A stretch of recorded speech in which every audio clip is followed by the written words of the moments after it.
Stock market में काम करते हैं और आईटीआर भरने में परेशानी होती है। बहुत सारे मिथ्स हमारे चारों तरफ घूमते हैं, उनको आज हम क्लियर करेंगे।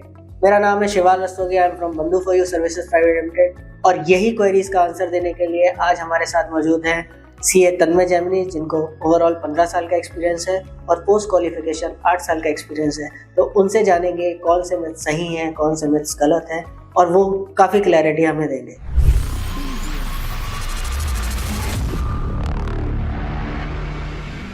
पहला क्वेश्चन मेरा ये है कि कई लोगों की क्वेरी रहती है कि भाई हमने तो थोड़ा सा ही काम किया है, तो हम आईटीआर में भरे या ना भरे, या फिर हम एक काम करते हैं आईटीआर ही नहीं किया, तो क्या ये कहाँ तक सही है?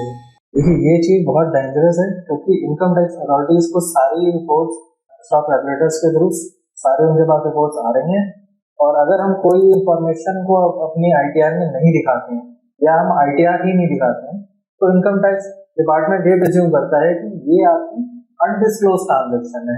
और अनडिस्क्लोज ट्रांजेक्शन का मतलब है उनको केवल प्लस करना आता है। प्लस मीन्स आपने अगर कोई चीज को सेल करा है तो भी प्लस होगा, अगर आपने कोई चीज को बाई करा है तो भी प्लस होगा।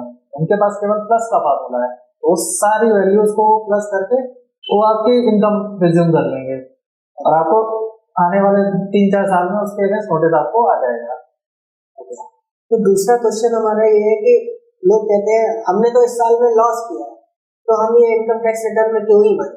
जैसा हमने पहले क्वेश्चन में बताया कि हमें डिस्क्लोज करना है इररिस्पेक्टिव ऑफ गेन और लॉस, यानी कि चाहे हमारा लॉस हो या इनकम हो हमें उसको दिखाना ही दिखाना है। और लॉस अगर है और लॉस दिखाने से इवन आपको फायदा ही है। क्या फायदा है कि उस लॉस को आप आने वाले समय में होने वाली इनकम से आप उसको एडजस्ट कर सकते हैं। तीसरा मिथ ये है कि हमने आज तक तो कभी इनकम टैक्स में स्टॉक मार्केट की डिटेल्स भरी नहीं है, तो क्या आज हम भरे? देखिए, इसका तो सिंपल सा आंसर है, अगर आप आज तक कोई गलत काम करते आ रहे हैं तो क्या आपको वही करते रहना चाहिए, कभी सही नहीं करना चाहिए? तो सिंपल सा आंसर है कि हाँ भाई आपको सही करना चाहिए। देखो, जो पीछे करा है उसको तो कोई नहीं सुधार सकता, पर आगे तो हमें कभी ना कभी तो सुधरना ही होगा ना। कई बार लोग कहते हैं कि हमारा टैक्स कंसल्टेंट जो है वो हमसे मना करता है काम करने के लिए, इसलिए हम उसे इसकी डिटेल ही नहीं बताते हैं। देखिए, ये भी आप अगर नहीं बताते हैं तो इससे आप ही का लॉस है, उनका कोई लॉस नहीं है, ठीक है। अब वो किस लिए मना करते हैं, क्यों मना करते हैं, ये तो वही जानते हैं। पर अगर आपने कोई काम करा है तो आपको उसको आईटीआर में दिखाना मस्ट है। अगर वो आईटीआर के दायरे में आता है तो आपको दिखाना ही दिखाना है।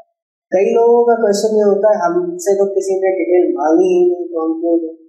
भाई डिटेल मांगी नहीं, अब उनको कैसे पता होगा कि आपने क्या ट्रांजेक्शन करे? ये तो आपको बताना होगा ना कि भाई हमने ये भी काम किया है, तो आप बताओगे तब आप ट्रांजेक्शन मांगेंगे और उसको अकॉर्डिंगली उसको रिपोर्ट करेंगे। ओके, तो ओवरऑल इन 5 तथ्यों में हमें ये जानकारी मिली है कि ये जो मिथ फैलाए गए हैं मार्केट में या जो मिथ फैले हुए हैं, इनसे आपको दूर रहना है और हमेशा अपना आईटीआर भरते रहना है विद प्रॉपर डिटेल्स। तो आप अपने टैक्स कंसल्टेंट को ये सारी जानकारियाँ दे दीजिए आईटीआर भरने से पहले, जिससे कि वो ठीक ठाक आईटीआर आपका भर दें। तो अगर आपको ये वीडियो हमारा पसंद आया है तो आप लाइक करिए, सब्सक्राइब करिए, शेयर करिए और कमेंट कीजिए। और कमेंट करके ज़रूर बताइए कि आपको ये सेशन कैसा लगा। Thank you so much.